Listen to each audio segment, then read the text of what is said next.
Thank you.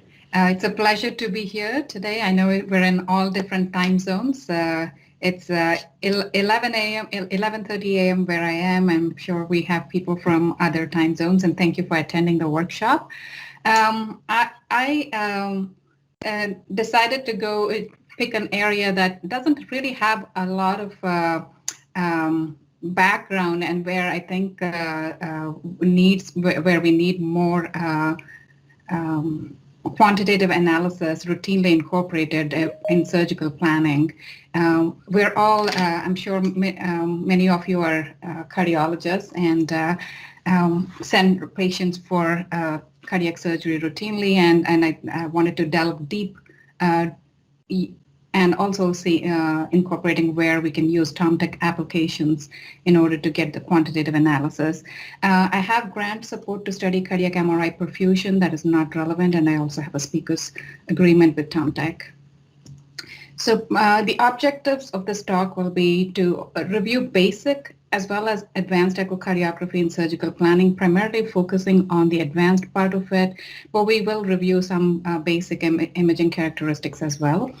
Also kind of develop a checklist with reference parameters to follow when you're performing pre-op echo exam.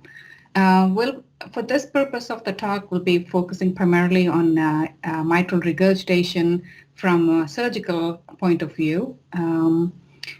I believe there are other topics with transcutaneous mitral procedures, but this one will be primarily focusing on surgical point of view. What are the current clinical practice and where we're directed in the future, and of course we'll practice a couple of cases on the post-processing software. So when we think about surgery for valvular disease, the most common one is aortic stenosis, but primary mitral regurgitation is the second most common valvular disease with high mortality and morbidity burden, and surgery is often the best therapeutic strategy.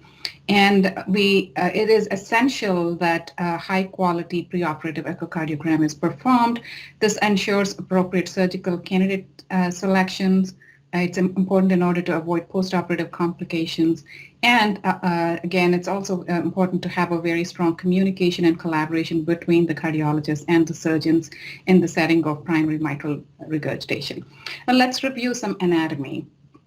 When we think of mitral valve, oftentimes we limit ourselves to annulus and the leaflets, but mitral valve is a complex structure in also incorporating the function of the valve, and integrity of the valve is dependent on multiple components, annulus, leaflets, the chordae tentonae, papillary muscles, as well as the left ventricle and left atrium. All of these are important in the functioning of the valve, and we'll go a little bit into detail. Now, the leaflet anatomy, when you think of it, the anterior leaflet is usually the longer leaflet, and it occupies about 1/3 of the annular circumference.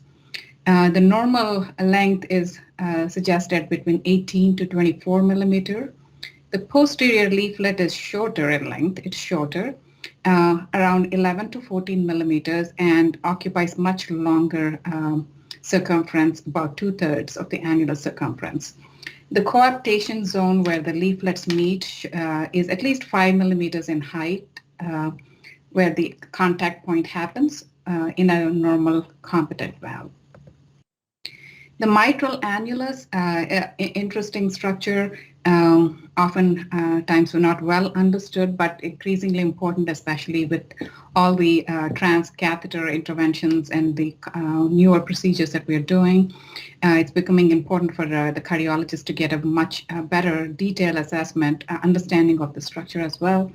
The posterior mitral annulus is muscular. The anterior annulus is consistent of fibrous tissue, and it has this left and right trigones, and is continuous with the fibrous skeleton of the heart. The annulus is saddle-shaped. It has struck high points anteriorly as well as posteriorly. The muscular posterior annulus is more prone to dilatation than the rigid fibrous structure. owing to the anterior region being in fibrous continuity with the skeleton of the heart. So what dilates is usually this part, not so much the fibrous part. Chordae tendineae, again, these are chordae, this is a CT image, but it displays the anatomy quite well. It supports, their support cords that extend from the papillary muscle to the leaflet, and they offer varying degrees of tensile support throughout systole. You see these three different chordae. So the primary chordae are the ones that insert into the free edge of the leaflets adjacent to the zone of the coarctation, this one right here. Primary chordae prevent leaflet prolapse by ensuring leaflet tip coarctation throughout systole, and they do not bear significant loads. Secondary cords insert into the body of the ventricular surface of the leaflets and and these are the ones that bear the significant load, and they spread it evenly through the leaflets. Tertiary cords insert into the base of the posterior leaflet as well as the basal left ventricular wall, connecting the posterior leaflet and annulus to the papillary muscle, thereby maintaining the ventricular valve continuity. So these are the tertiary chordae. When you think of papillary muscles, the two papillary muscles that are there are anterolateral papillary muscle. This is the larger one. It's comprised of two heads, and it's in the border between anterior and lateral wall. The posteromedial muscle extends from multiple projections from the mid to apical inferior wall and can have multiple heads. In fact, people with hypertrophic cardiomyopathy can have much variant papillary anatomy, but this is the classic anatomy. The posteromedial papillary muscle is typically perfused by a single coronary artery, the posterior descending artery. The anterolateral one has dual supply, and therefore when you have inferior infarction is when the posterolateral muscle papillary muscle gets affected and contributes to the ischemic mitral regurgitation as well. Now, if you look at the anatomy, each papillary muscle supplies chordae to both leaflets. The anterolateral one supplies to A1 and P1, as well as to the corresponding anterior commissure. And this posteromedial one supplies through A3 and P3 and the posterior commissure. And both of them supply to A2 and P2. So now coming to the classical pathology of mitral regurgitation that we all should be familiar with is the Carpentier classification. Carpentier classification is is broadly divided as type 1, type 2, and type 3. Type 1 is leaflet motion is normal. It's based on the leaflet motion. Type 2, there is increased leaflet motion, whether it's prolapse or ruptured chordae and fillale.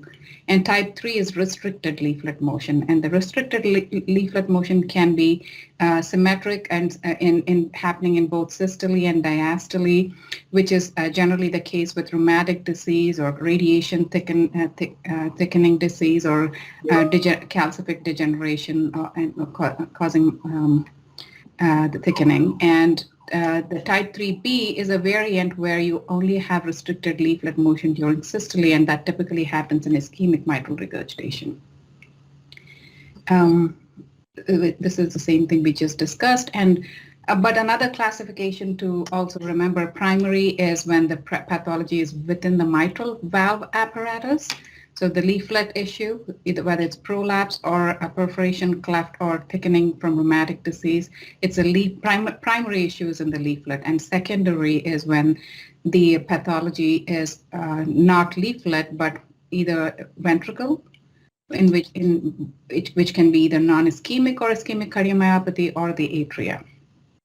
Now, when we think about surgery for primary mitral regurgitation, it is a delicate decision. Why is it a delicate decision?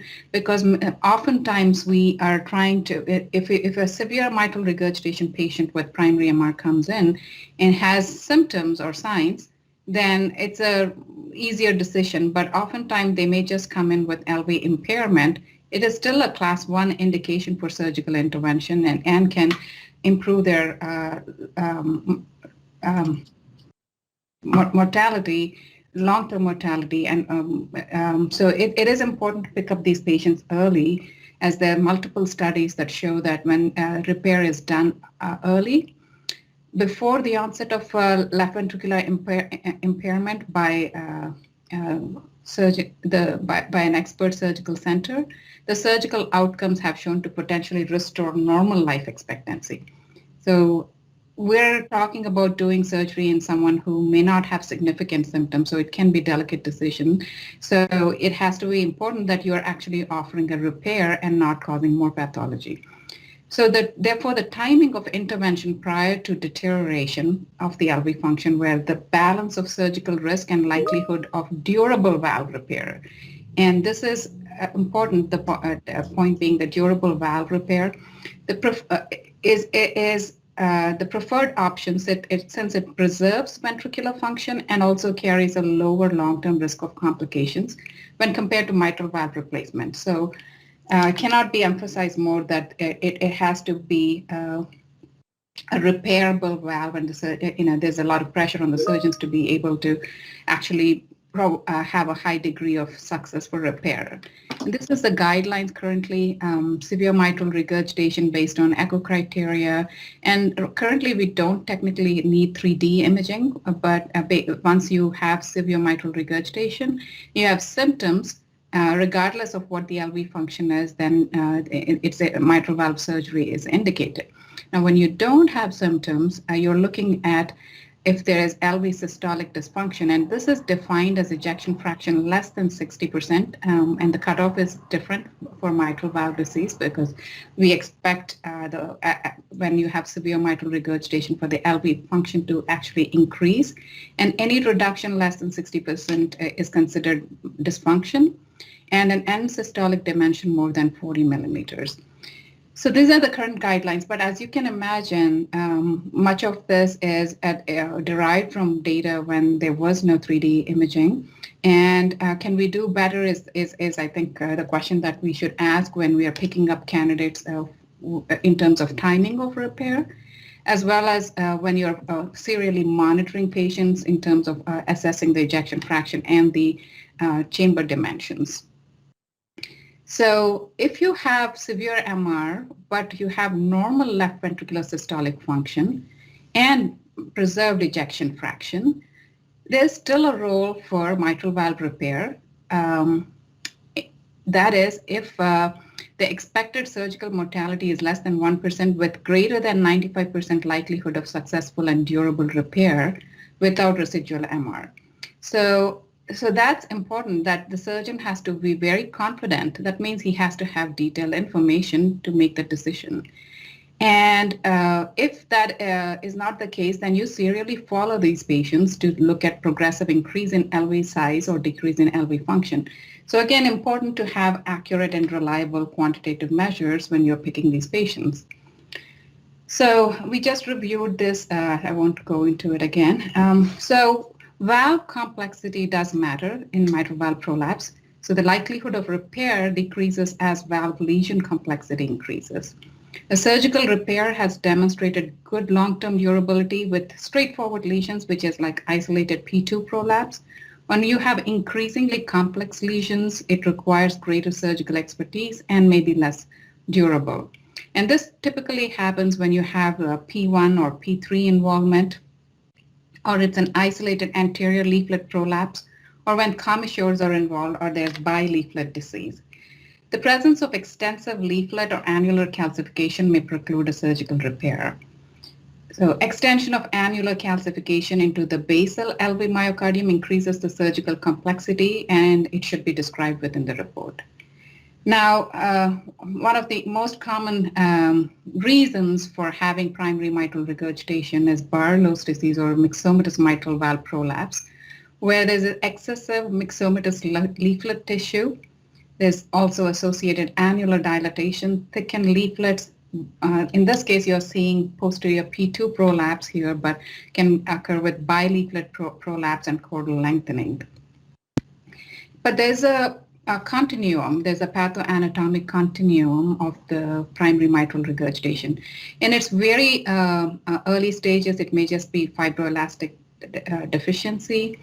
But you can still, without the thickening, you can still have a ruptured chordae because of the leaflet deficiency, and still have significant mitral regurgitation.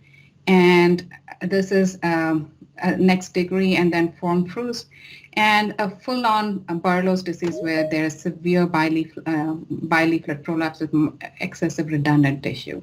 So all the amount of tissue that is there, I mean, most of the surgeons, they visually look at it and do their plan their procedures, but it is important for them to see, get a good idea about the extent of the disease. So in patients with primary mitral regurgitation suitable for surgery, all scallops of the posterior and anterior leaflet should be carefully assessed. This is a CT image which we took about a couple of hours to get this volume rendered reconstruction to mimic it. It's the anterior leaflet prolapse, much easily done with the 3D echo. So when we are talking about leaflets, our classic description, and most of us, the way we have been trained, was to look at the different views, 0 degrees and 30, and at 90 degrees, and at the commissural view, which is usually around 50 degrees, and at 135 degrees, and identify the leaflets. And at 0, I mean, I'm sure all of you are familiar with how to do this. It requires manipulation of the TE probe, maybe anti-flexion, retroflexion to see the different leaflets, and really takes a lot of 3D thinking and understanding of where the leaflets are to make a call on it. But since most common pathology is generally P2 prolapse, usually this is the view that you find a nice P2 prolapsing. But it does take some time when we are just base our imaging on 2D imaging. But fortunately, we do have 3D imaging has become so routine that we are able to do this routinely. And here's what we call the ANFA surgical view. You have your left atrial appendage here, the aortic valve here, the right ventricle, and the tricuspid valve coming on view. And you get a sense of where the leaflet pathology is. Here it seems like there's a pathology of P1 and P2. Here it's primarily P2. These are ischemic mitral regurgitation patients, a clear gap. There's no prolapse over here. There's a coaptation gap. So you get a very nice sense of what the pathology is just looking at it as well. Now, when we talk about goals of surgical repair, they're primarily because, as we said, they're trying to repair and normalize the life expectancy of a primary MR patient. Again, repair goals are much more stringent. You're trying for restitution of physiological leaflet motion, achievement of adequate leaflet coaptation, annular stabilization with maintenance of adequate mitral orifice. So these are the techniques that have been described. So here you have, as we talked about the different grades of pathology. So grade 1, when you have primarily posterior leaflet prolapse and only annular dilatation, generally the surgeon does the focal resection and valvuloplasty with ring annuloplasty. This is an example of the ring being placed into the valve. And they put in neochordal support. These are cords that are new cords that are attached to the leaflet, and they generally fashion it themselves or have prefabricated cords that surgeons do. And I think they can also sometimes transfer cords from one leaflet to another. But generally, this one would be focal resection. Either quadrangular resection and valvuloplasty with ring, and if necessary, neochordal support. When it's diffuse myxomatous disease, there's a lot of redundant tissue. They have to do partial resection, not focal resection, but partial resection, and do a sliding leaflet valvuloplasty. They actually reduce the posterior leaflet to make it smaller. And again, a ring annuloplasty is part of the process. Now, when you have diffuse bileaflet myxomatous disease, like Barlow's disease, extensive disease, there's partial resection, sliding valvuloplasty, then there's multi-segment neocord support. It's a little more complex, and surgeons some of them will do secondary chordal transfer and, as necessary, resection of calcium and annuloplasty. The last one is in a more complex leaflet. This does not apply to us, so we'll move on from here. So the surgical outcomes obviously depend on the preoperative status of the patient, the mechanism of mitral regurgitation, technique and repair, and really the experience of center and surgeon. So in summary, surgery remains the first option in primary mitral regurgitation with very low operative mortality and established efficacy and durability in high volume centers. Percutaneous repair, which we're not going to discuss too much, but it's also an available option, the transcatheter edge-to-edge repair or TEER or the mitral clip system. It is an alternative in symptomatic, inoperable, and high-risk patients. Early mortality following percutaneous treatment, it was only done in high-risk subgroups in the large studies. And early mortality in this high-risk group, which probably would not have gotten any surgery, was pretty high at 9%, and more than 50% of patients have been left with residual or recurrent MR. So we still are not fully clear on which patients can be, who are the high-risk subset and can benefit from these advanced therapies. So another thing that is important for the surgeon to know when they do repair is what are the predictors of post-operative SAM or systolic anterior motion after mitral valve repair, which can be a complication that happens in patients after mitral valve repair. And this is echocardiographic information that is important to note. The left ventricular and diastolic diameter less than 45 millimeters. We don't have a volume information, but the end diastolic diameter less than 45, which indicates a small heart. The aortomitral angle, this angle less than 120 degrees. The C-septal distance less than 25 millimeters. This is the coaptation, and the septum less than 25 millimeters. A long posterior leaflet more than 15 millimeters, anterior leaflet to posterior leaflet ratio less than 1.3, meaning again it's a much smaller anterior leaflet and larger posterior leaflet, so the coaptation point would be more closer here and is likely to develop a SAM.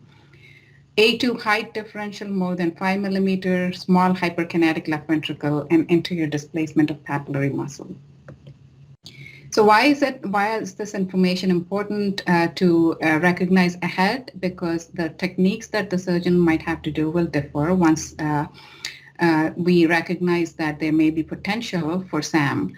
And these are some of the techniques that are described. One is resection and sliding plasty, resection and folding plasty, where they really make the posterior leaflet really small and tuck it in. An Alfieri stitch, which is basically how the mitral clip functions in terms of its physiology. Then there's other techniques of posterior leaflet shortening using certain pledgeted interrupted sutures. And lastly, they can put in very short neocordae to displace the tallest portion of the posterior leaflet into the left ventricle. So it's not here, but more toward the posterior part. So these are detailed information. Most surgeons obviously will probably take for mitral valve repairs, they take a look at it, and it's the role of the echocardiologist as well as the perioperative team that to alert the surgeon that there may be potential for SAM.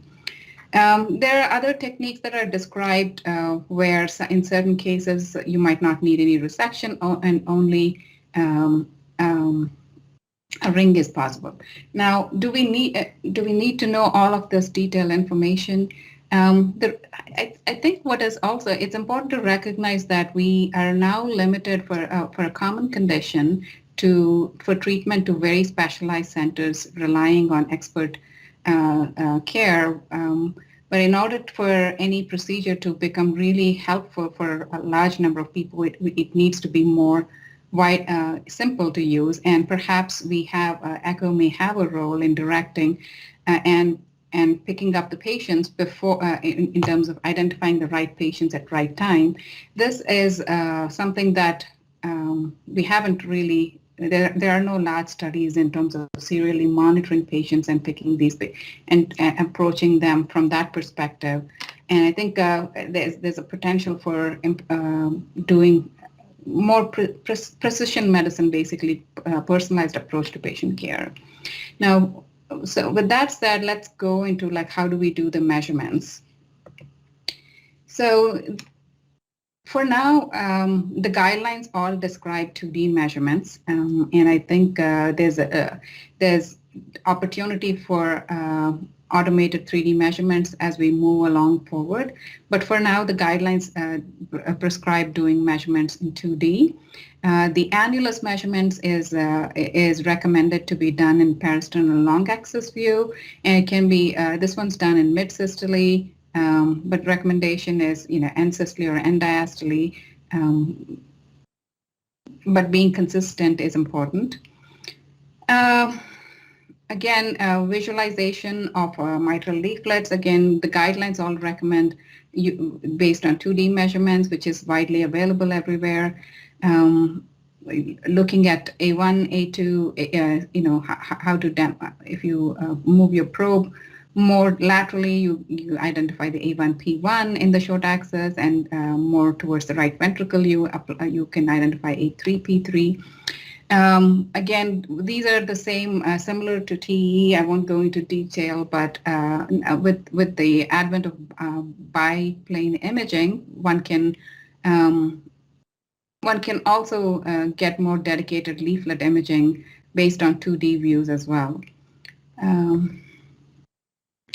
So how do we measure commissural distance between anteromedial and posterolateral, anterolateral and posteromedial commissure? By 2D imaging, you get the commissural view, which is usually in around 50 degrees on TE, but here, two-chamber view here, it's really going through the posterior commissure here and the anterior commissure. In the leaflet view is P1, A2, and P3, and you just measure it in the commissural view. What about left ventricle and primary mitral regurgitation? Left ventricular dysfunction is often the consequence of primary MR, and ejection fraction less than 60% is considered dysfunctional in the setting of MR, and as we talked about, accurate assessment of ejection fraction is paramount. So guidelines recommend for the quantitation of LV volumes and function, both 2D and 3D echo are recommended. And we'll show you. I'll show you one case where we are doing this. But the nice thing about current software applications they're relatively easy to do compared to several years ago. The speckle tracking, advent of speckle tracking has really helped the automated software to track the borders and do a very thorough job of quantitating. And what probably is also helpful is if the software is doing a good job, then when you are, as it's getting more and more robust, when you don't have to interfere with it, the serial measurements and progression becomes much more reliable. And I think that's the advantage of doing it in a quantitative way. Which my experience with Tomtec has been, for a majority of cases, as long as there are good images obtained, it does a very good job with tracking the software, tracking the borders. And again, this also, as the crystals, echo machines also improve, which they're much easier now than years ago. We're getting towards more and more precise quantitation measures. It's fairly simple to obtain measures like strain, and this may also have implications for role in timing the surgery as well. This is a case where the global longitudinal strain was reduced -16%. Um, but more importantly, when we serially follow and we see a reduction, that may be a time to intervene. So there are some preliminary studies showing coming up with showing that preoperative global longitudinal strain showed a better prediction for cardiac outcomes after surgery in this is in a 506 cohort, a patient cohort with severe mitral regurgitation compared to conventional parameters including LV dysfunction, ejection fraction, type of surgery or AF. So it is a very potent prognosticator. The recent study by Kim, they proposed a cutoff of greater than -18% could predict cardiac outcomes with a sensitivity of 71% and specificity of 71% respectively. So what about left atrium? The current guideline recommendation, left atrial volume should be measured by 2D echo with biplane Simpson disc method at end systole. There are emerging data about left atrial strain. It's not, while not clinically performing, but it seems to have potential for clinical application. Again, it all depends on the ease of use, and as these are getting much more automated, there is a potential application. As you can imagine, this is the strain, left atrial strain in a healthy subject, and this is in a mitral regurgitation patient. And as the alterations of systolic and function changes, this is an early marker of picking up atrial dysfunction.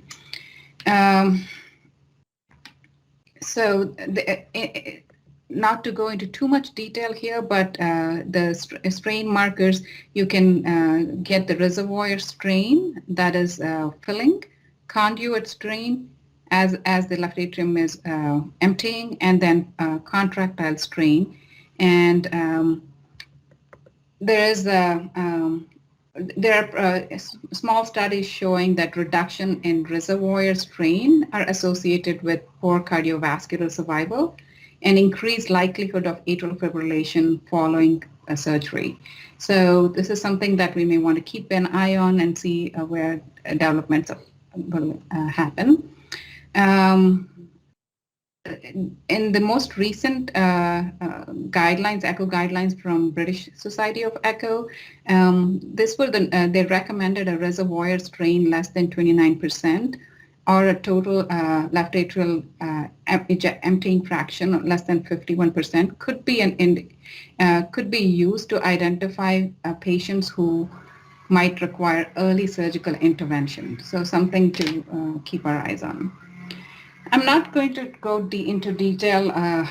We won't have enough time to go into color flow and how to do, and I expect this is standard methods of assessing mitral regurgitation, how to do PISA, how to assess it based on color flow Dopplers, or any guidelines will have more information. So this, I'm not going into detail. We'll just mention that for, but what about 3D vena contracta area? So we can do vena contracta area based on 3D measurements. And what do the guidelines recommend? This is from ASC guidelines in 2017. They do recommend doing 3D VCA, and they recommend color flow sectors should be as narrow as possible to improve the volume rates and line density, so increasing the temporal resolution. You align the orthogonal cropping planes along the long axis of the jet, and then planimeter the high velocity alias signal of the vena contracta, avoiding the low velocity signals. So because there could be multiple jets in different directions, this technique will allow you to calculate different vena contracta, multiple vena contracta areas. Again, the limitations are subject to color Doppler blooming. The resolution is dependent on what 3D images the echocardiographer is acquiring. And the regurgitation, when it's not holosystolic, again, just like any other PISA method, will overestimate the amount of mitral regurgitation. So it is cumbersome and and requires offline analysis. So this is something that is an emerging area. It is feasible, and we will review how to do that on Tomtec. Also, to keep in mind, in secondary mitral regurgitation, oftentimes it's not a circular vena contractor. It's much more circular in primary, and secondary it's usually elliptical, and that's why I think when we try to estimate the vena contracta by 2D, it can be very off depending on where you're measuring your 2D vena contracta. Also important to recognize that tissue gain settings can change how the vena contracta looks. And the same mitral regurgitation can be made to look much less in severity or much more. So the recommended tissue gain settings is to mid tissue gain settings to keep it consistent. This is just an example. But what is upcoming is that there are automated 3D PISA techniques that can calculate automatically what the mitral regurgitation is. That's based on left ventricular volumes and also looking at the aortic forward flow. And as our technology is improving, I think this is probably the more reproducible and reliable way. But as of now, it's still under development. And their studies show that it correlates well with 2D measures as well as mitral regurgitation, cardiac MRI measures of assessing mitral regurgitation. So with that, I think we'll do the case. We'll take a break and do the case here. So I'm currently using a cloud-based workspace server. Actually, the technology is amazing, I have to say. What I'll review basically, we'll just quickly go through the images before we will use the actual software applications. Again, this is a patient for pre-surgical, has significant mitral regurgitation and was for pre-surgical planning. It's the TE. And I'm just going to quickly go through it. As you can see on this view, there's definitely mitral valve prolapse. And where it is, this would be A2 and P2. And since you're getting a little bit of aorta into view, probably a little piece of A1 may also be present. But primarily, it's looking at it, it's A2 and P2, both are prolapsing. So there's quite a few of 3D images. I'm going to ignore them for now. This is a 3D color flow image with mitral regurgitation that you can see. I want you to pay attention that this is a 1-beat acquisition with a frame rate of 7 Hertz. So that's a pretty low temporal resolution. This is the classical surgical view. I think helps us understand where anatomically where the prolapse is. So A2, so this would be your lateral side. So this would be your anterolateral commissure, and A1, P1, A2, P2, and A3, P3.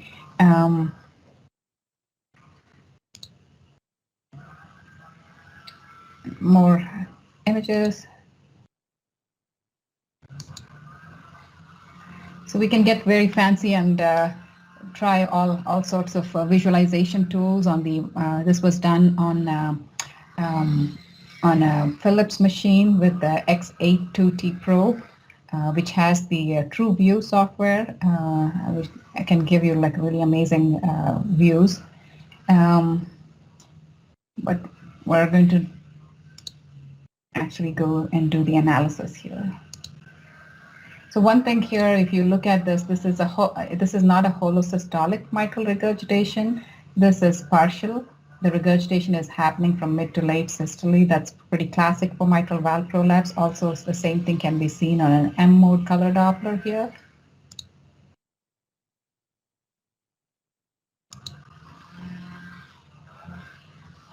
and here's the mitral regurgitation. In this view, this is 59. So A1, A2, this is P3, and you have regurgitation going somewhat anteriorly directed. That's very classic for posterior prolapse, that the regurgitation is anteriorly directed. And here you're seeing A2 and P2 in the 135, 120 degree angle. And again, P2 is also prolapsing here, which we know that it is. Let's look at some 3D assessments of doing ventricular volumes. So here, I'll just go through the different images that are available. I do have to warn that these do take a lot of space, so we have to be judicious about how much 3D data sets that we're acquiring. This is not a great example of conservative style. There's too many images, but this is a teaching file, so but something important to remember that these do take up a lot of space.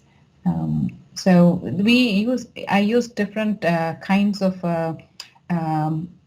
acquisitions. This one is HVR, or high volume rendering, and it basically what it does is it takes multiple heartbeats to summate the image. And then we also have that's the most common one that I use for HVR acquisition. It is good to use when you are able to multiple beats. But so this one's one beat acquisition, the one on the left lower panel right here, and it'll be right. Let me try to get that. It should be right on the left top panel how many hertz it is. On this one, it's 22 hertz. And for most analysis, you're going to require about 20 hertz to get good data. And we can use the 4-beat and 6-beat acquisitions. But my personal experience has been that unless the patient is completely sedated and are under ventilation, doing a 4 or 6 beat oftentimes gives too much of stitch artifacts that it can be difficult to analyze them. But the 3D HVR seems to do a fine job for now. Let's do LV analysis. How do we do LV quantitation? And I look at the pictures and I'm trying to look where I see a good apex and good anterior annular points to do the LV acquisition. So LV analysis to do the quantitation.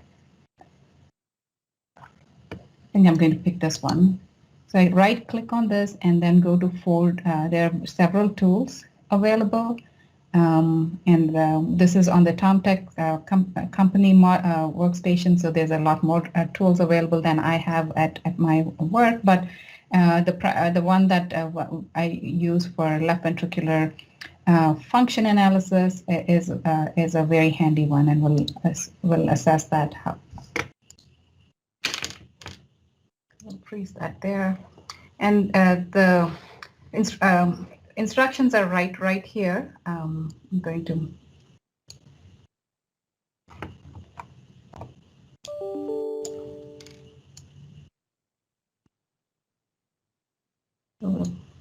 move to a phase where we can see the leaflets well.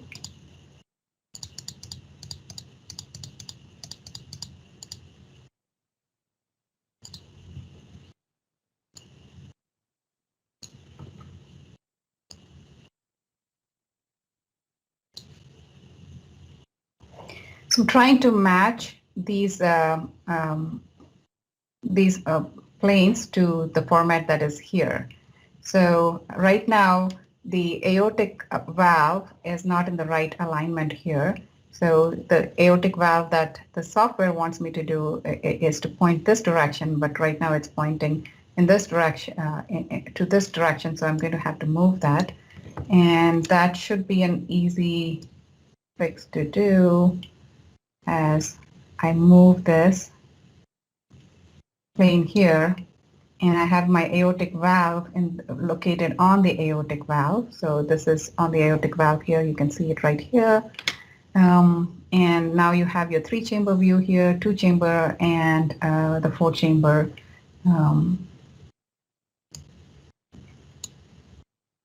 4-chamber right here. And let's click the apex properly, and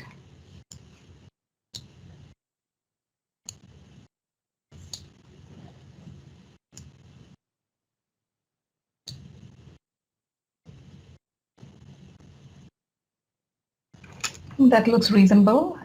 So we then go to the next step. Once we are happy with how we've aligned the planes, then I go to the next step, which is timings definition. And software will basically look at the myocardial thickening, and it's picking up the end diastole and end systole. To me, that looks actually pretty good here.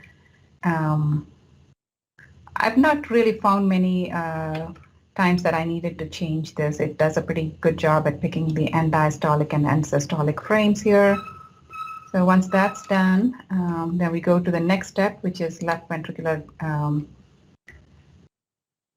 tracking, and let the software track the speckles and give us the volume that it thinks is correct.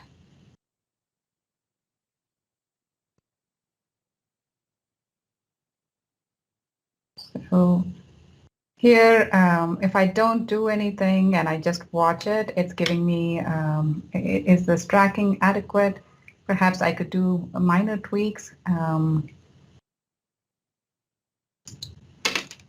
So then I go into here on the right side, you have different tools. This is diastole, this is systole, and it's a little bit off during systole, and then you have both diastole and systolic modules. And I try generally to do very little tweaks and let the software do its job. The more we play with it, I think the inter and intra-observer variability can really be affected. So once I am happy with that, I'm just going to go back and, I think, see how this did it this time.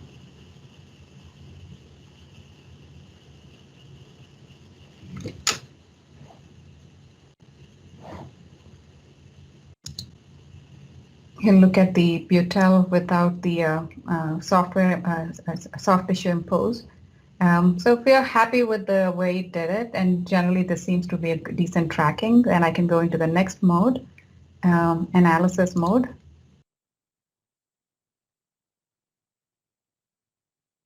And it's giving me various parameters, the ejection fraction of 64% in this case, a preserved global longitudinal strain here, and the other parameters, end systolic volume of 63 ml, and it gives you very nice information that can be easily saved from it. And more additional information on strain imaging can be obtained.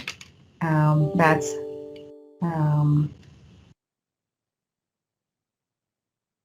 the global strain, time to peak information. So you can go through the different modules to get various strain parameters. So you have here you have the circumferential strain, the first one. This is your radial strain, much more synchronous radial strain here, and then here you have your longitudinal strain.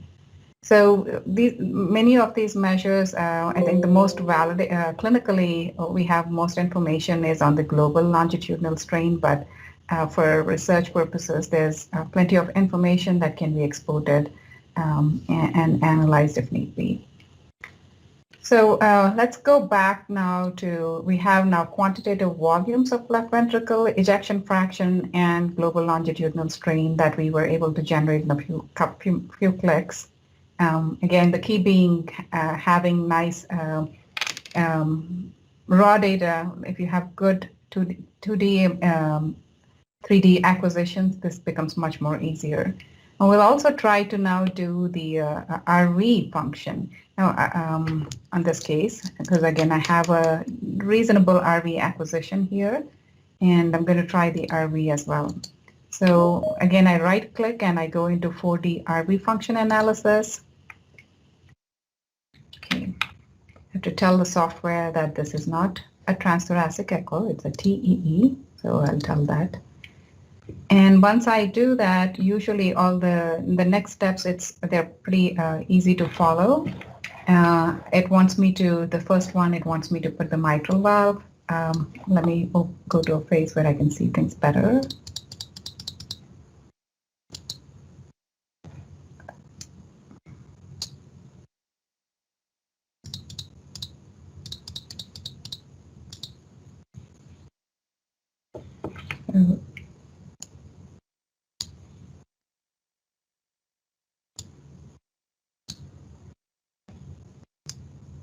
Tell the software where the tricuspid is, where the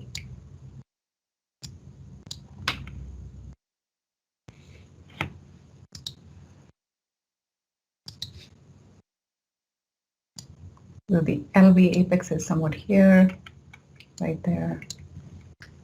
So that's the LV apex, and this is the RV apex. The images are okay. They're not like the best quality, but it might be adequate for the software to do its work on the right ventricle. A right ventricle is, as any experienced echocardiographer would know, is often challenging. TE is probably where the best we can get the echo imaging. And in where I work, where our average BMI, body mass index, is more than 40 or even higher, it's not easy to get good transthoracic images. So oftentimes we are only able to see good, reasonable RV function on either TE or more advanced modalities like cardiac MRI. We don't do CT for assessing RV function typically, but can be done, but we don't do it typically. It's more for adult congenital heart disease. So now that we have the apex here of the RV and the tricuspid valve, we've pointed it out, and it knows where the LV is. And this point is in the middle of left ventricle and right ventricle right here. So we've told the software where the different points are, and now asking it to track it, and let's see what it does. Okay.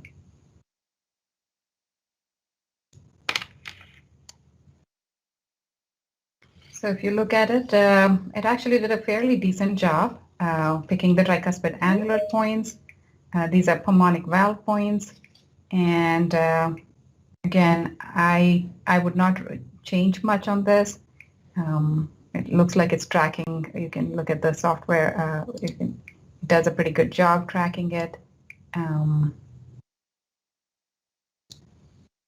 Really don't need to do much of anything. Giving a normal ejection fraction, 61% and diastolic and end systolic volume, and that really did not take much time to get a quantitative analysis. And RV is one of the most challenging chambers to even quantitate because of its orientation. As we know that there's several components that contribute to RV function. Oftentimes we are only relying on the free wall motion and how it contracts, but that's only part of it. You have tricuspid annular plane excursion that contributes to it, as well as the RV outflow tract, which is hard to assess exactly how much is contributing to the total RV function. So even though we eyeball it, and often eyeballing is maybe better than some of the quantitative measures, because most of the 2D based quantitative measures do not take into account the complexity of the structure. 3D is definitely the way to go, and we need more data in terms of outcomes and prognostics, and it's fairly easy to get this information.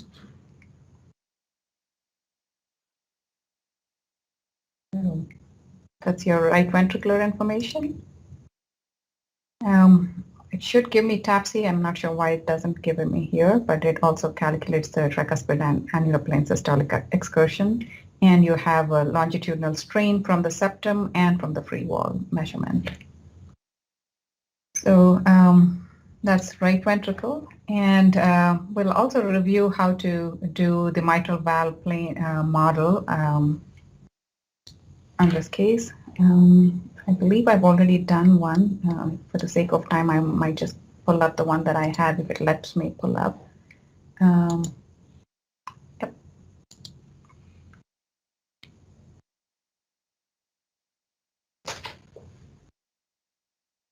So I'll go through the steps on this one. This is, actually, maybe I should just, I picked up a mitral valve imaging.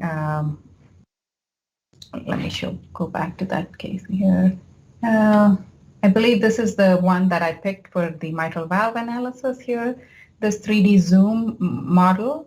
And you want to see that you want to get both the annulus, the annular points and the commissural point in your acquisition. It's important to get that information. And you want to get the leaflet, just enough information so you get high temporal resolution. You don't want to get too much into the LV apex to get a good data set. And once you have that, then if you right click, you get the mitral valve function. And I did this already previously, so I'm just going to pull that up. And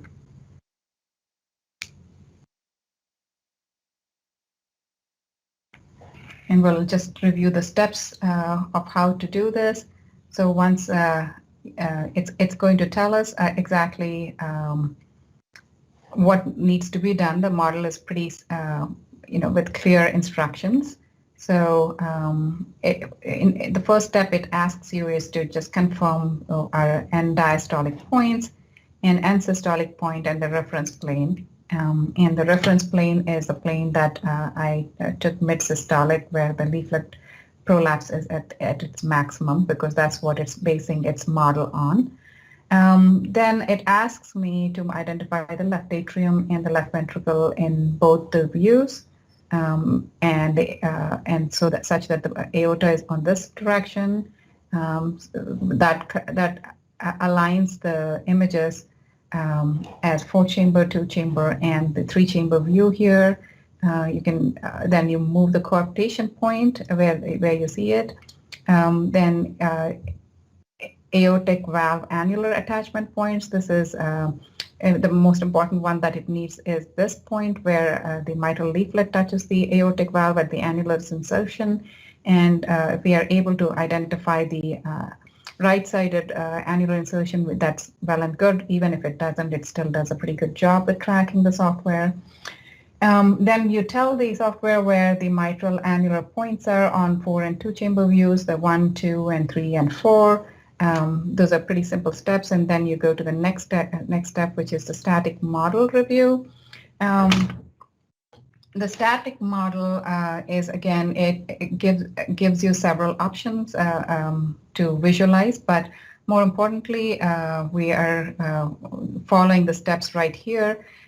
It's asking me to define the commissure, which I did previously, and the way to do it, I click on this little oval tab, and I tell the software where I think the commissural points are.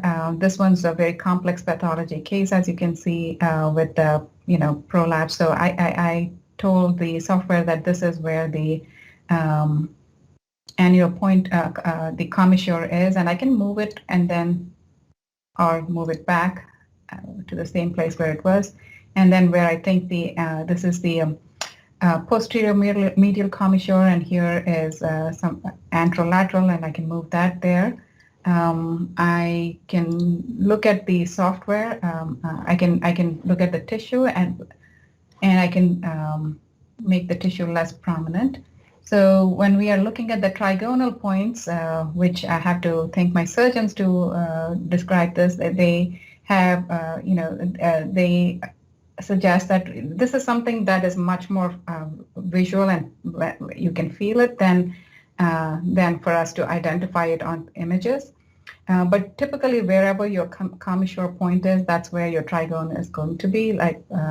And that sometimes needs to be adjusted. So once I'm happy with where my commissural points are, then I go back and I'm looking at to move this trigone points more closer.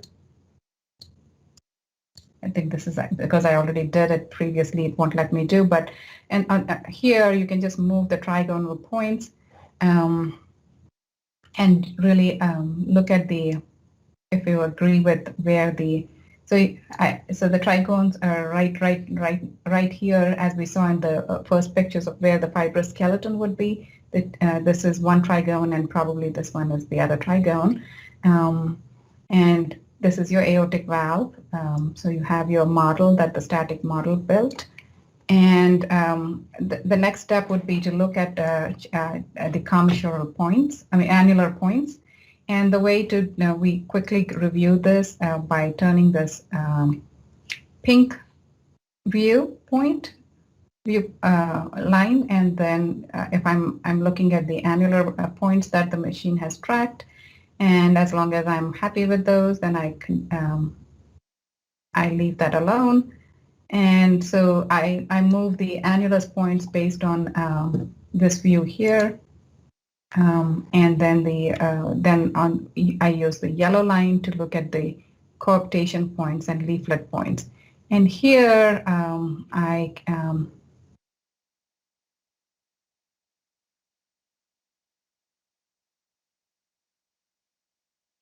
so here it actually hasn't picked up the gap, so you have to tell the leaflet points, and this takes a little bit of time.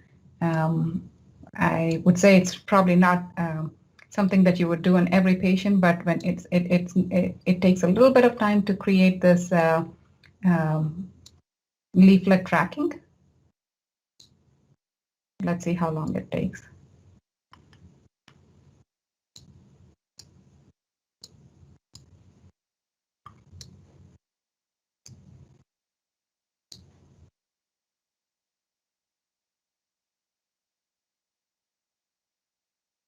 Also see where it's going through the leaflets. It's now at the commissural point here. I don't change anything.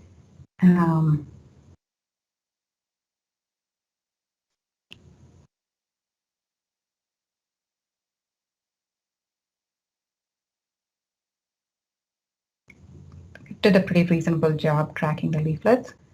So then I go to the dynamic. What we did was we told the system where the trigonal points are, where the commissures are, if we are happy with the annular points, and if we are happy with how the leaflets are tracked. So once we are happy with those 4 steps, then we go to the dynamic model review.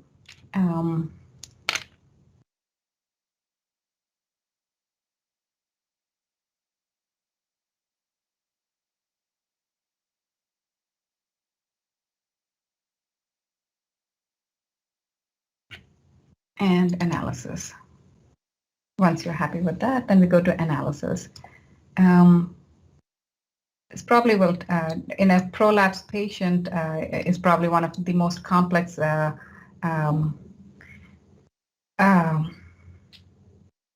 pathology for the software to track the leaflets, but it did a fairly good job with that.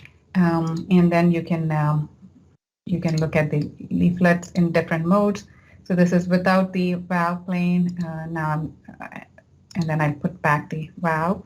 And there's very detailed information on how the different leaflets are. There's intertrigonal distance. This is now you can go through all these tabs once we have the analysis. And it has extensive information on the shape of the annulus, the intertrigonal distance, commissural distance. Now these may have role, as these are things that we also measure on 2D for the surgeon, but once you develop the model, this information is fairly easy to get. And if we don't have to necessarily pick the leaflet in detail on every patient. If we really need annular information, it's a much faster processing time. And then you have the different measures in terms of shape. coaptation height and coaptation width. I think importantly, leaflet tissue, anterior leaflet area, anterior leaflet length, which is very long in this case, 3.7, as we saw. The normal is less than 24 millimeters or 2.4 centimeters. This is a very long, and as we know, it's a bileaflet prolapse.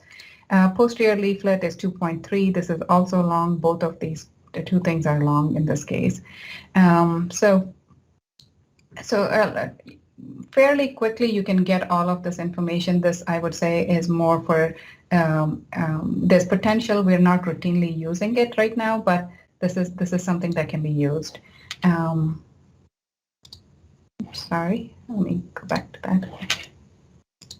Okay, so we basically reviewed, I'm going to go back to my presentation. So we basically looked at a very complex mitral valve prolapse patient and were able to obtain quantitative left ventricular, right ventricular, and even 3D model within a few minutes.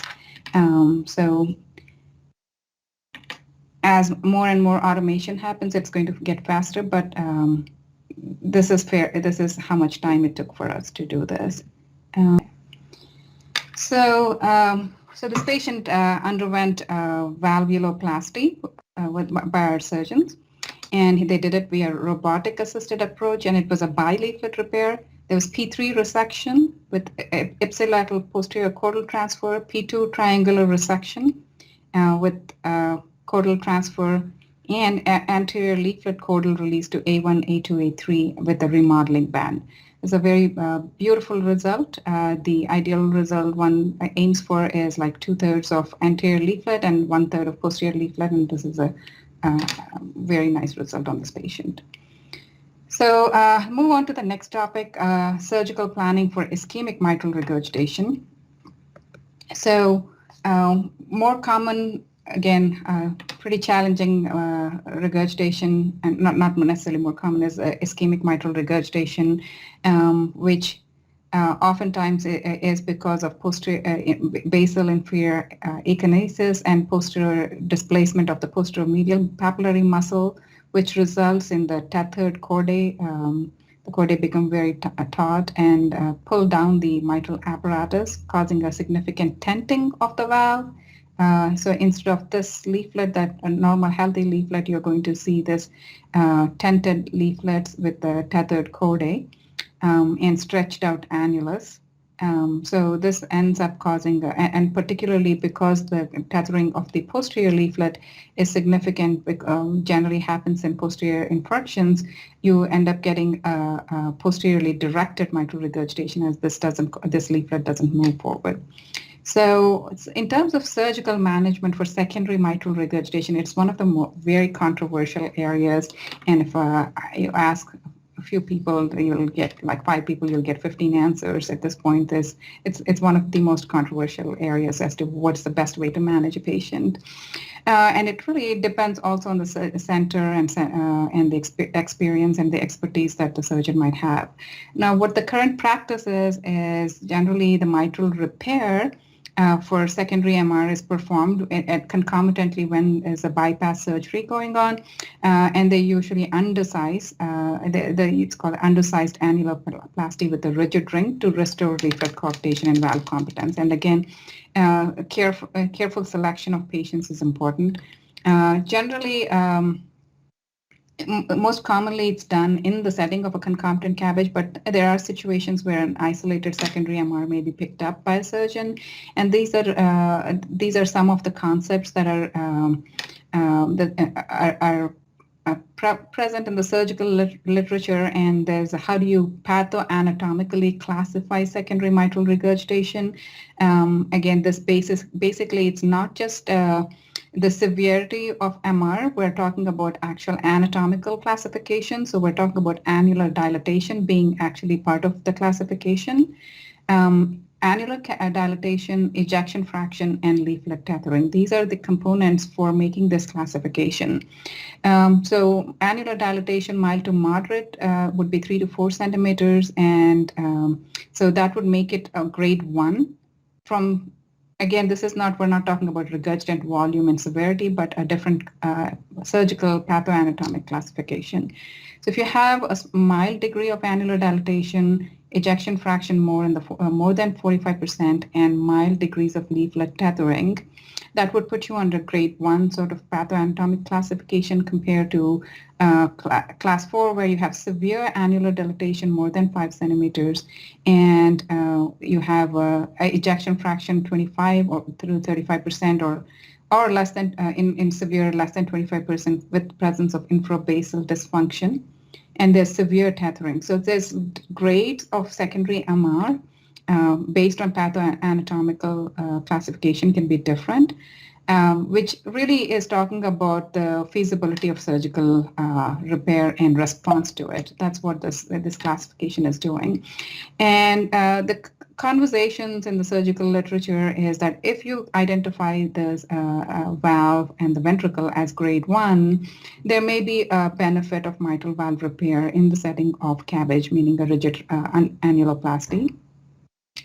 May respond to transcatheter mitral valve replacements in a high-risk individual that cannot undergo surgery. Now, if it is a little bit more advanced, mitral valve replacement is what is recommended, not repair. So the difference between repair and replacement is really the pathoanatomical classification. And again, high-risk ones can be considered for transcatheter therapies. And if it is grade 3 transcatheter therapies, and grade 4, we're talking about heart transplant. So this classification is particularly relevant for echocardiographers because we are the ones we are going to be able to determine whether that is grade 1 or grade 2. And therefore, there's a role for advanced imaging to be more precise in this area. So we'll dig a little bit more deeper.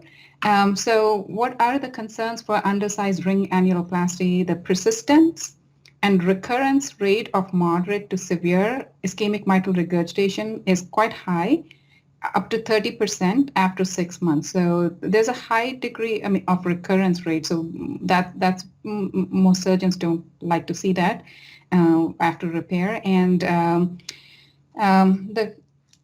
the current annuloplasty rings, they treat the annular dilatation, but they do little to improve or may even worsen the leaflet tethering.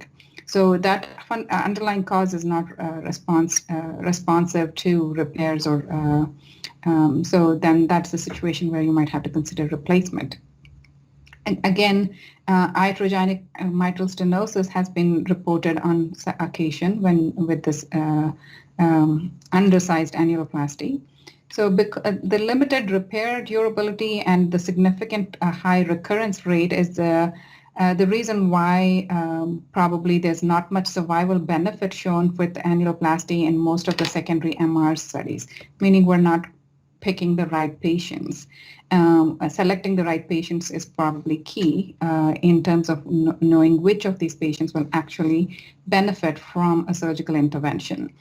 Again, the repair versus replace in secondary MR, again, is also a very controversial area, and this is not, the surgeons have very lengthy discussions about it, and I think it's beyond my scope of expertise, but what I understand is that they, generally in the smaller studies that have looked at it, comparing repair and replacement, there has been no advantage with regard to either end systolic volumes or 1-year mortality. If you ask very specialized centers, where they do very selective case selection with advanced techniques of inserting cords from papillary muscle to the aortomitral curtains, or papillary muscle reduction, they will tell you that their repair rates have much higher success. So it's very center dependent, and we cannot generalize this repair versus replace at this time. And perhaps that's where advanced imaging modalities like what we are doing here can have a role in being able to predict which of these patients would be qualifying for repair versus replacement.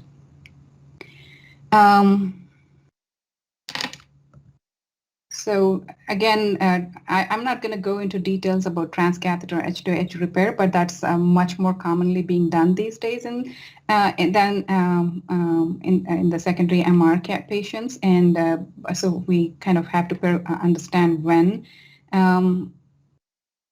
a tear is more helpful than surgical intervention.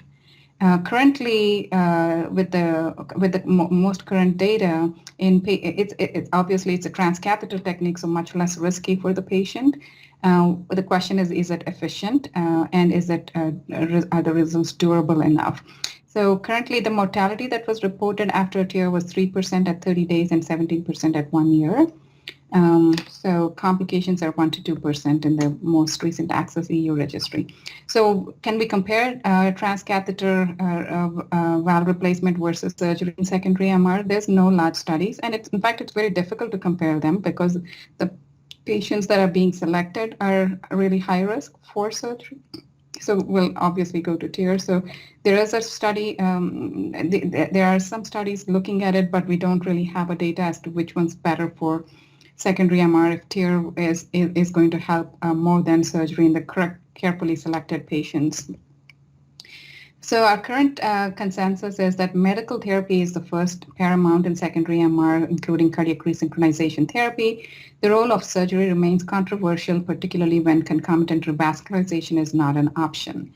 Percutaneous TEAR is a low-risk option to reduce symptoms and induce reverse LV remodeling, but commonly associated with residual and recurrent MR. Thus, it should be only considered in addition to optimal medical therapy in patients who are symptomatic and fulfill anatomical criteria and are judged high risk by or inoperable by the heart team. Now, there's this concept of proportionality of MR that has now entered the mainstream, and I think is important to know. The proportionality of MR in secondary mitral regurgitation is basically if the degree of MR is proportional to the degree of left ventricular dilatation, that's more proportionate MR, and disproportionate MR is when you have much more significant MR disproportionate to the dilatation of left ventricle and left ventricular abnormalities.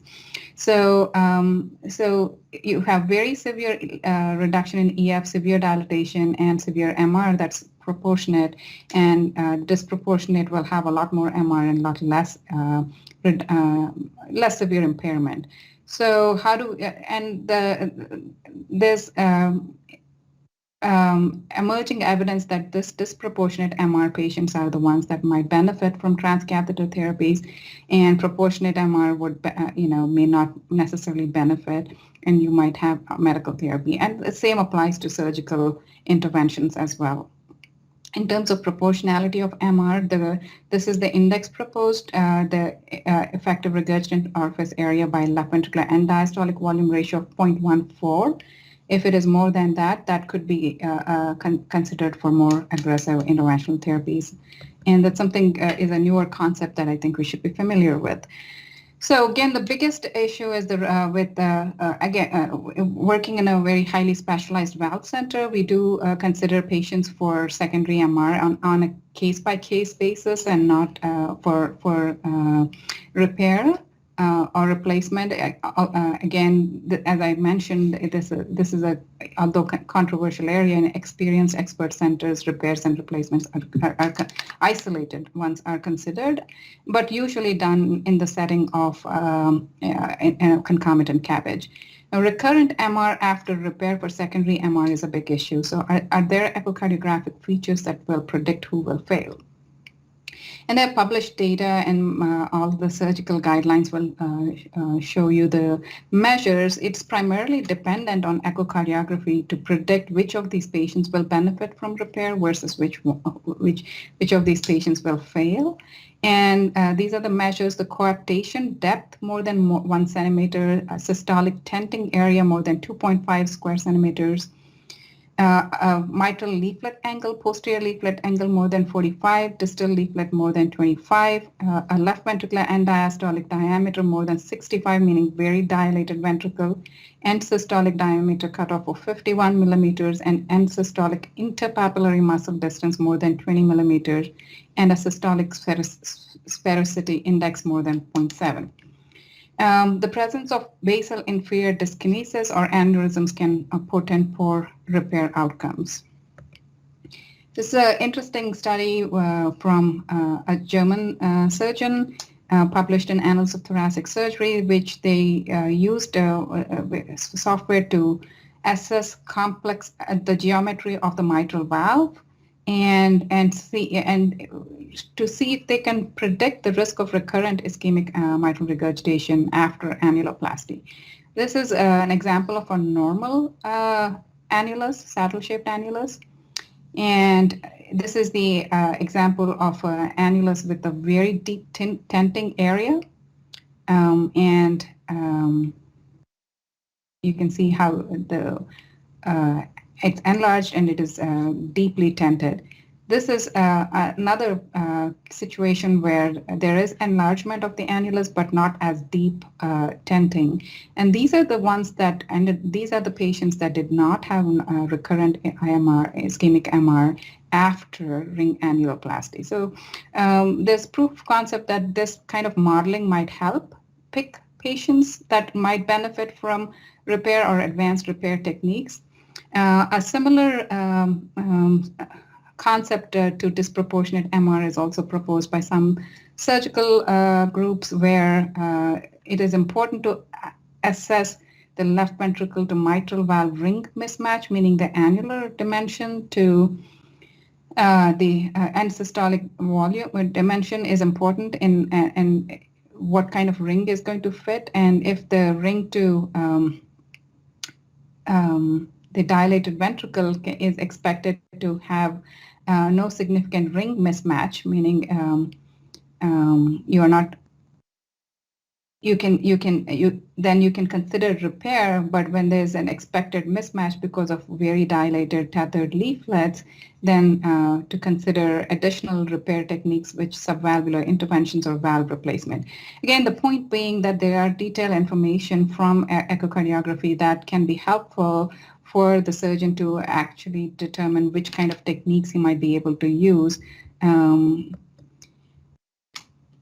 So this is a slide that will describe these again measures. The leaflet. These are very classic measures that are published several times in several articles. What we are talking about the anatomical characteristics that can identify unfavorable outcome. We reviewed some of this before, but it involves measuring the tenting height, area. And also leaflet angles and chamber dimensions. There's detailed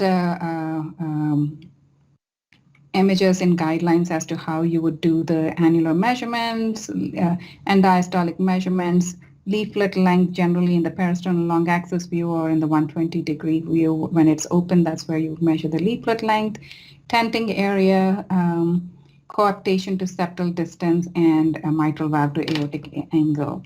So for the coaptation depth and height, typically the guidelines will mention the two-dimensional measurements, which is the most commonly available method to do. So you basically freeze the peristernal long axis view in mid-systole, and then you draw a line from anterior to posterior points.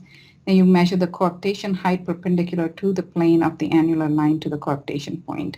And this is the coaptation area. Interpapillary muscle distance is measured in end systole as shown. And systolic sphericity index measures the sphericity of the ventricle. And again, you measure the diameter.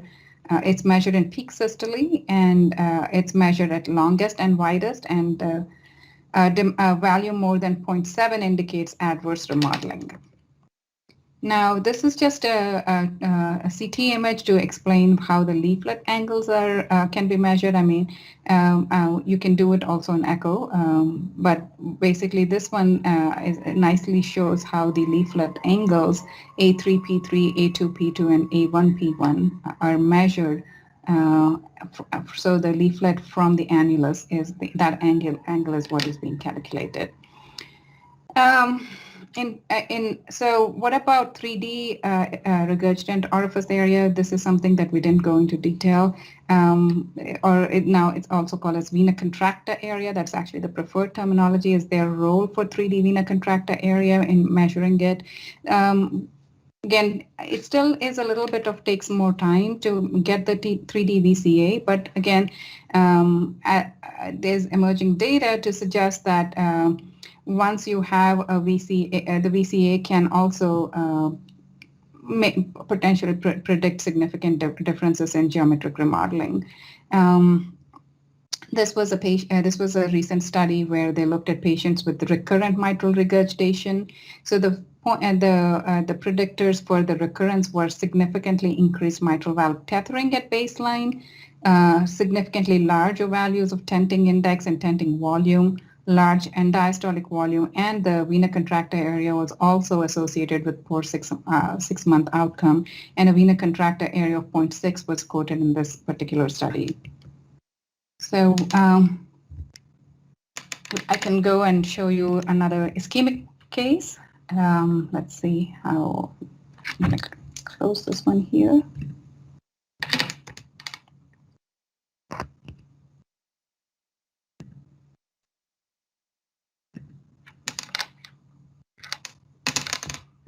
And we were asked to evaluate the mitral regurgitation. So on 3D view also you can see that the coaptation here you have your P3 and A3 and P3, and then you can see a kind of a visible gap on the where there's no coaptation between these two.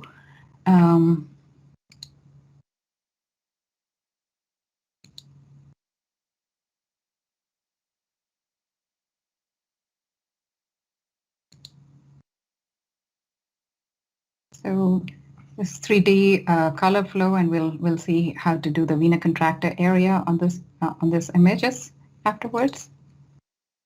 And clearly severe mitral regurgitation, mostly posteriorly laterally directed.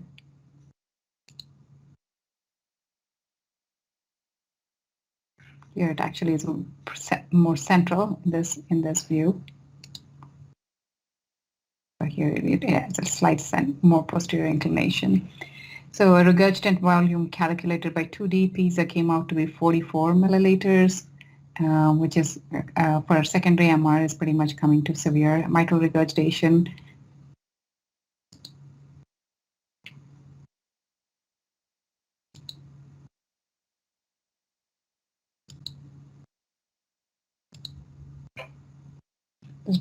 This tricuspid velocity was increased, moderate pulmonary hypertension.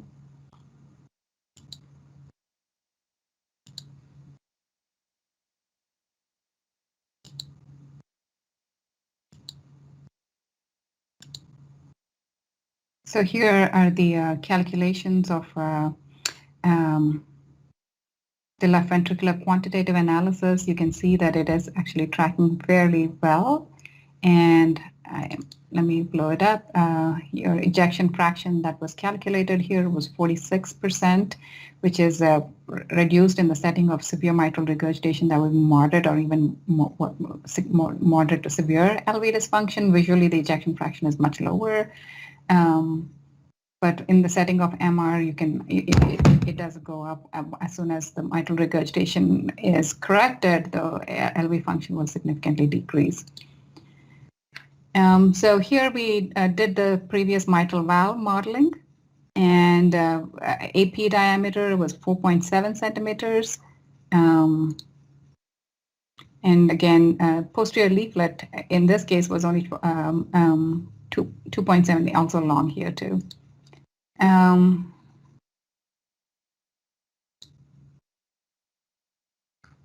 I'll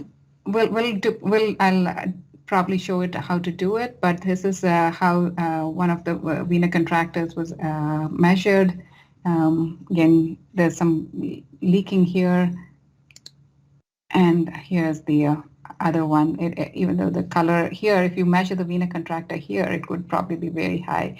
But look at the shape of this vena contracta, and got an area of 2 centimeters square. Now, anything over 0.6, 0.4 would be considered significant, and generally 0.6 was the cutoff that is being proposed in the more recent study. This was very severe regurgitation.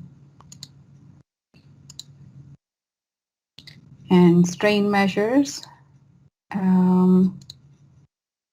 The global longitudinal strain in this case was reduced, negative 16%.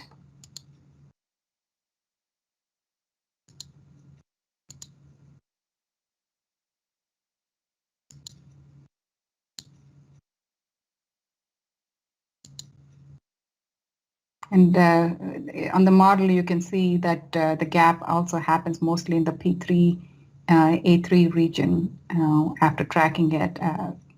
Again, this is dependent on how we have to confirm it. There's a little bit of work that is required, but it doesn't really take that long, and you can make very accurate models in terms of where the pathology is. So it gives you the intertrigonal distance, sphericity index of the annulus, the tenting volume. There's more detailed information. The coaptation depth, this is more than 10. The tenting area, 3.5 square centimeters, it's more than 2.5. The angle, not so much applicable here, but it's still less than 120 degrees. Then you have coaptation width, coaptation area. Those are information that we don't really use clinically. But for the surgeon at this time, the annular measurements, the annular dimension can help them, as well as whether we can predict basically if there is repairable or not based on the measurements. Now, in this case, I wanted to show how to measure the EROA, or the 3D vena contractor. So let me pull up the 3D images here. So here, look, this one has 7 hertz. Let me see if I have a higher resolution image.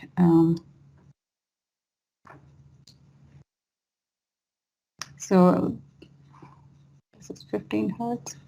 So this is 15 hertz. So I'm going to use this one and use the 4D cardio view mode.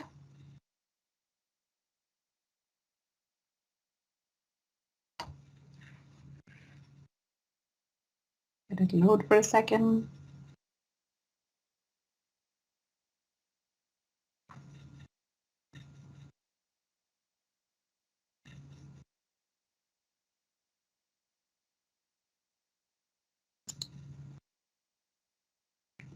Scroll through to see where I can see the most. So this seems like this is where I can see it nicely. And I'll scroll through to see the widest portion.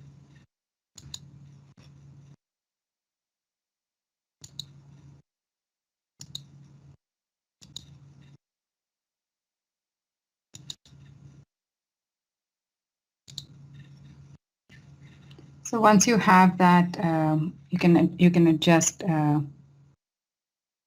your thresholds and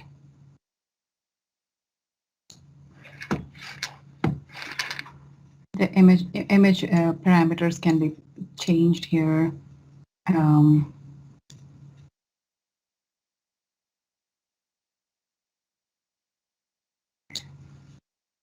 on the so this is the, we want to change the threshold so that it's in the mid gain settings.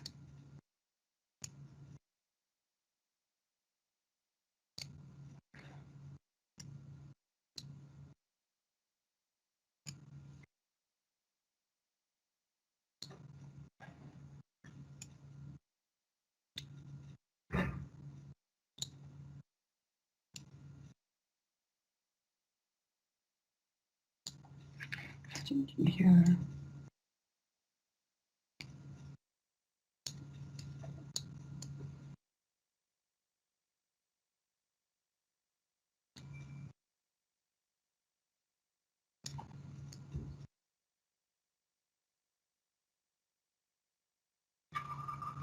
So as you can see, I can change it the way the regurgitation, some of it I can change it. Again, you want to be perpendicular on both views and really go to the narrowest portion of the vena contractor here.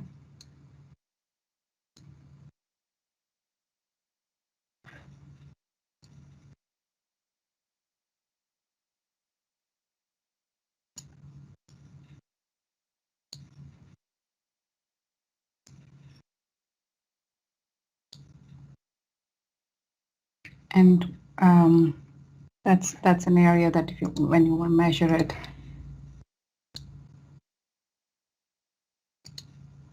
Again, classic for elliptical shaped vena contracta area in secondary mitral regurgitation. So about the same thing as previously, 1.7 centimeters square. So this is the way to do it. Again, there are many user-dependent factors that can change the dimensions. So it's important to follow the technique very systematically, so we're not overestimating or underestimating. This is I mean, without, it doesn't need it, but you can see it's a severe mitral regurgitation in this case.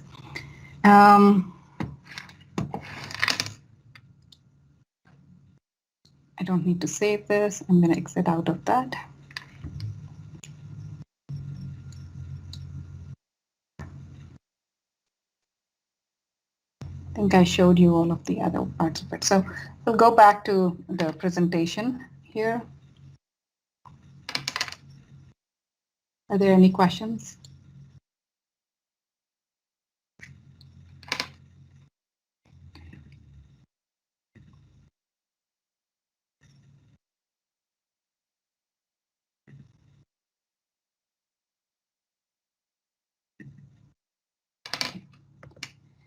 So measuring this mitral annulus is becoming more and more important currently in the transcatheter area. So this is we're now doing a lot of additional procedures like Tendynes, the transcatheter mitral valve procedures.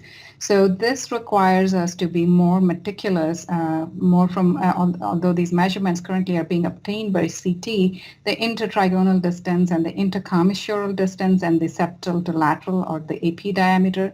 These are measures that we are providing on a routine basis from the CT, but these are we are able to provide the same thing from a 3D derived model, from echo measurements as well. And I think it's particularly as things are getting more and more automated, this is very easy to obtain information from echo models as well. So. And the 3D CT measurements again show you the same similar dedicated software. It takes post-processing time. In fact, this is done on a software called Tremencio, where we provide these measurements, and these cases take quite a bit of time to do the post-processing analysis to determine whether the patient may benefit. To first determine the sizing of the valves, and also if they're likely to develop left ventricular outflow tract obstruction. Although currently we are using CT, I think echo with post-processing tools can also provide this information. This is an example of where a transcatheter valve procedure might actually lead to leaflet obstruction, and it's important to measure the left ventricular outflow tract. And these are measures that once we have a good 3D data set, we can always go back and post-process the data to obtain that information, much like how we do with cardiac CT. We can always go back and post-process this information. So obtaining a good 3D imaging as part of your protocol will help us for determining these values. And as everyone knows, there's like many emerging new technologies that are coming up much faster than we can keep up with, and to know what exact measurements are required for each of these devices is kind of a dynamic evolving field, and something that where quickly done post-processing tools can really help even with echocardiography. Same thing, this image is just showing the newer techniques of chordal transport techniques with transcatheter methods. And as these are going to become more mainstream, I imagine that we would also be looking much more closely with 3D post-processing tools to understand the anatomy to better guide the interventionalist.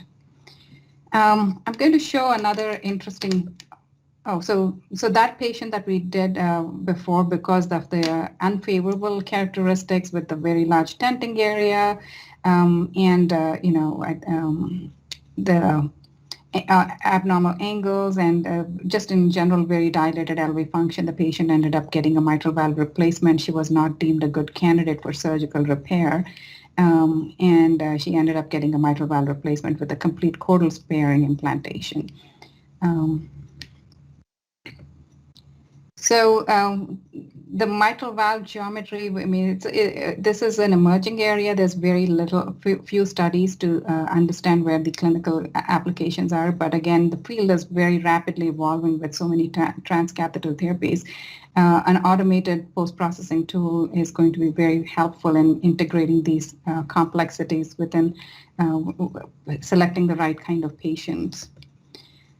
Um, this study that I had referred to previously actually was able to predict a couple of things based on the geometric models, that preoperative leaflet tethering was significantly higher in patients with recurrent ischemic regurgitation, as well as preoperative tethering angle, a cutoff of 30 degrees or larger, was very suggestive of failed repair. So in fact, they went and even suggested that if you have that kind of an angle, a chordal sparing valve replacement rather than valve repair should be strongly considered. So in terms of current way of sizing of the annulus is done by the surgeons, it's very visual. They use the sizers. And there's quite a bit of disagreement. There's, in fact, when I discussed with a few surgeons, I got many different opinions, and really this is where I think this article where this says, where does science stop and voodoo begin? The reason why there was so much emphasis on surgical technical expertise is because partly in lack of availability of accurate and precise information and predictors for which patient will benefit or not benefit. And I believe a lot of this information can be obtained with 3D echocardiographic measures.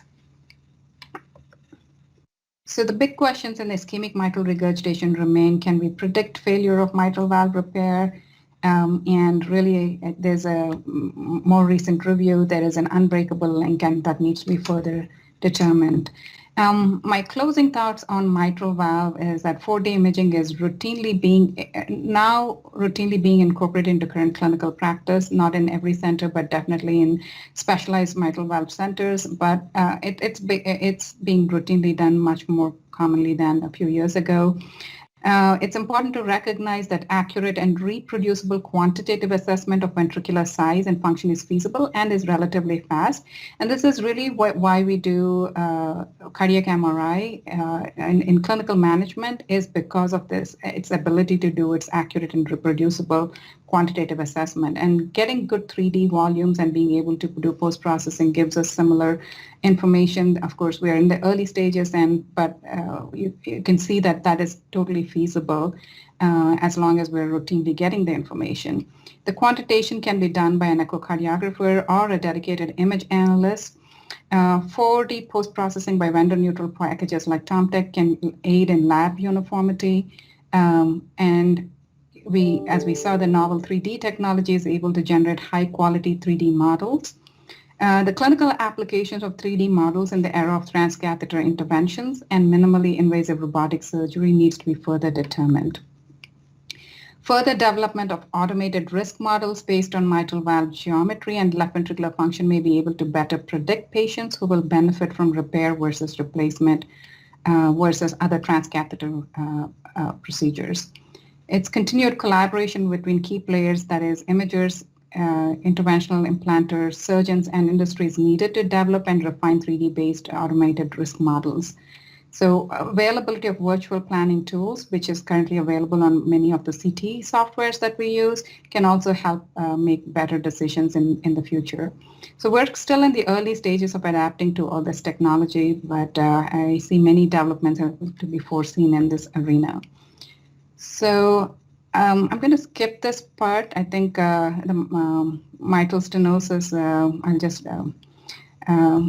measuring the 2D based valve area, and the guidelines also recommend you can do 3D planimetry, and doing 3D planimetry, as long as you have good image acquisition, we use the 4D cardio view to get good images, and then measure the leaflet at the tip of the leaflets. I do want to show this interesting case.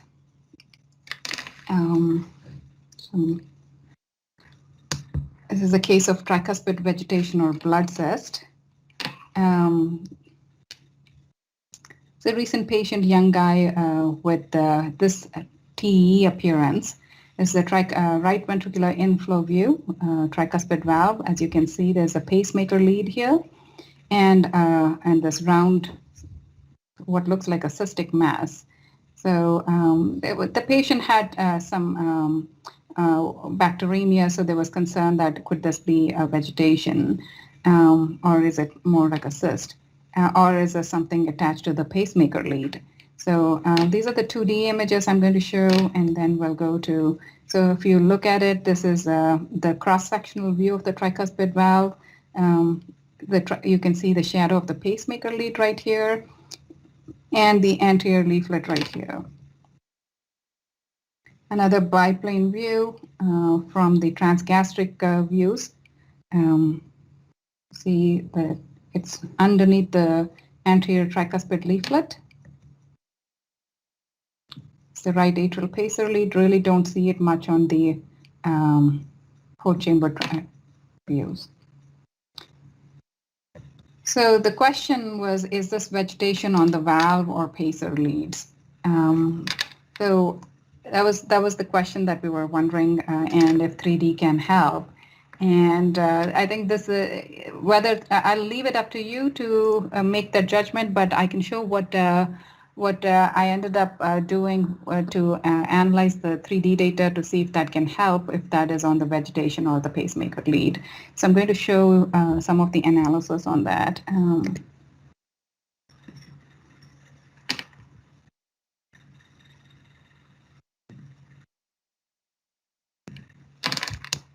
Okay, let me share it here.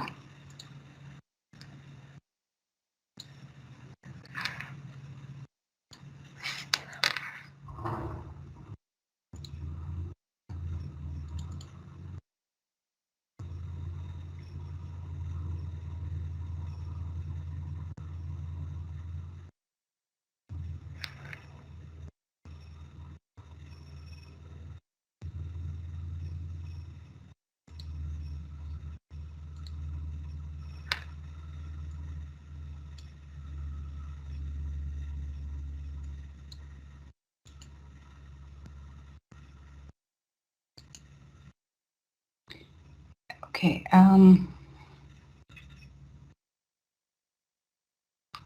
Pull up this. I saved this as my. You can save your previous post-processing work as a bookmark. I'm going to pull that up. What I saved previously.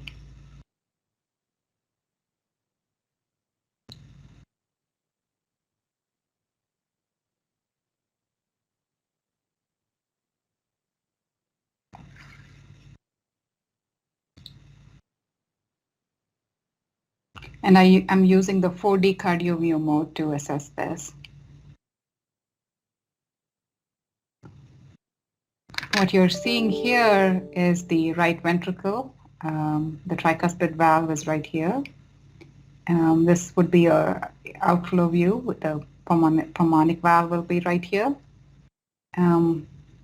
And I can essentially, once you have this nice 3D data set, I can just really make it, move it into wherever I want to move. And for example, here, what I'm seeing here, this is the mass that we're talking about, and I can orient it in a different direction. And this image is basically going to show me whichever plane I'm here. I'm in pink plane, then I can really show where the mass is. So this is the mass that is being projecting underneath the anterior leaflet of the tricuspid valve. Again, you can make your slices thicker to better bring out the definition of the or make it a more thin slice. This is very much like CT imaging, where you can increase the thickness and really make it clear. So I'm looking at the mass right here, and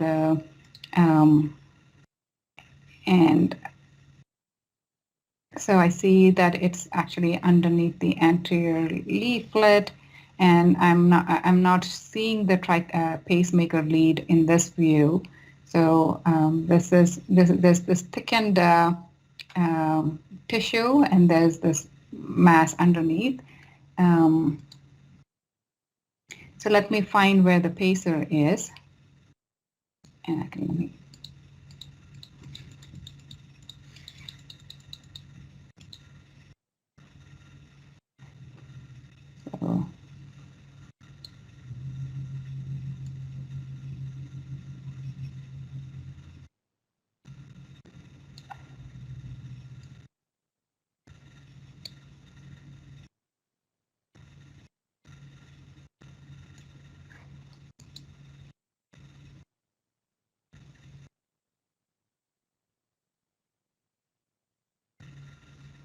See, you can see it here, the pacer lead right here, and the vegetation away from it. You see the lead very clearly separated from the vegetation right here.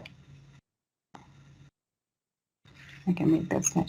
So I felt pretty confident saying that this is nothing to do with the pacer lead. This is in the tricuspid vegetation, leaflet vegetation. However, given that, even though I was very convinced, especially after looking at this 3D reconstruction, that this was not in the pacer lead. So it's an application that can be done for any kind of pathology, and the software is really very easy to use for that purpose. So I'm going to go back to my presentation again. So the patient actually had the pacemaker removed, as is protocol whenever you see infection. But the question was I since I was very strongly suspicious that vegetation remained, and we discussed with the surgeons, and the patient actually incidentally also had a CT afterwards. And you see that mass is no longer rounded, but it still exists right underneath the anterior leaflet. So he underwent surgery, and there was a large vegetation on the anterior leaflet with extension of the vegetation into the cords and the heads of the papillary muscle. The infected tissue was debrided. There was an autologous pericardial patch repair of the anterior leaflet, chordal reimplantation, both with native cords and Gore-Tex cords, and ended with a tricuspid valve annuloplasty. So that was, I think, a helpful application for an interesting case. This is another example, another interesting case. Just it's a cardiac mass in the left atrium that we saw. I think it's a you can. This is on. I'm just going to show some 3D images. Aortic valve. This is a very nice rounded, irregular margins kind of mass that you see, and I'll try to bring up the 3D data set on this images. We'll quickly review the pictures. So let's move here.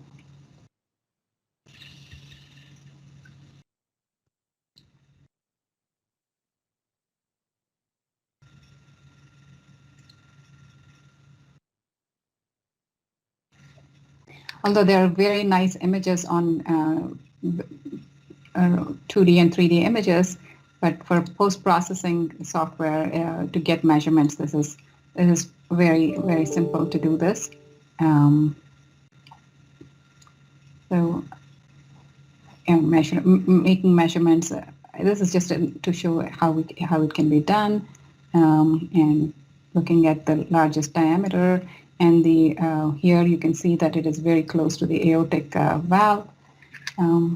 So one can get multiple measurements and really display anatomy well. And this was a very straightforward case, but really good pictures. But helps you understand how one can get the measurement. So I got 1.6 centimeters over here. Actually, I remember doing a 3D measurement, and you can see it here. Okay, there on the 3D, you can see if your measurements are actually correct, if you're covering the entire mass, which seems to be we are doing that. So multiple applications once you have anatomical abnormalities to measure and confirm those measurements. That was one application, and again, I think one last thing I'd like to show before we end was probably this case of an aortic stenosis patient, how to do the 3D planimetry of the valve area. So here's an example of how a 3D view images were used to make multiple aortic valve reconstructions. And you can see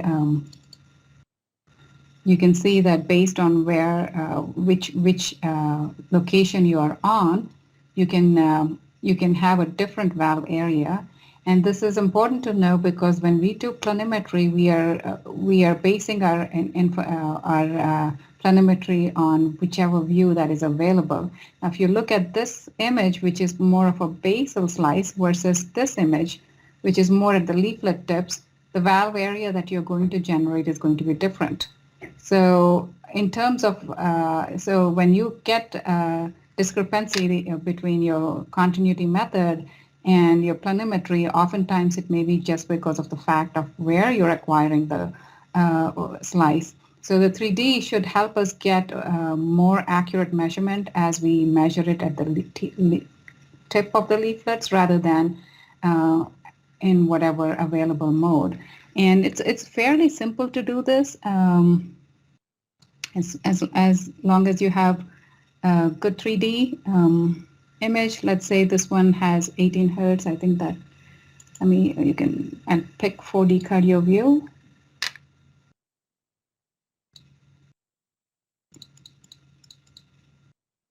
So here we have our aortic valve here. And basically, depending on where, and you're in two long axis here, this is the valve. And basically, depending on where you are going to be measuring, you can get a different measurement. You can always make your slice thicker and change the brightness and contrast to make it easier for you to visualize it, and then can do the planimetry at the leaflet tips, which in this case would be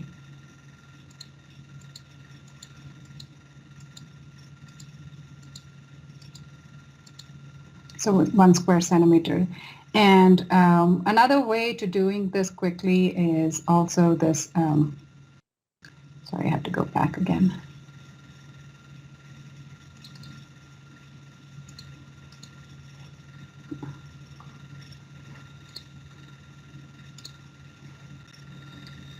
This dart function that is there, which will give you multiple slices, which is very, very simple and straightforward once you are able to orient it. And I think is a very useful tool to quickly measure the true valve area, and something that I've been using more regularly on my aortic valve patients. So I think I will finish up with the rest of my slides here.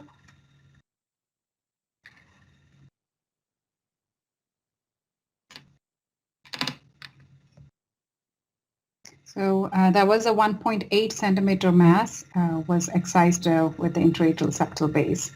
And we discussed this aortic valve planimetry, and I want to give my thanks to the lab, cardiac imaging lab at West Virginia University, and also our surgical team, Dr. Badwar, who gave me the cases of the valve repair, Dr. Comas and Dr. Cook, who spent some time discussing the different surgical techniques, and Dr. Tim Goldhart, who's our peri-op cardiac anesthesiologist, who also helped me with this talk. So thank you.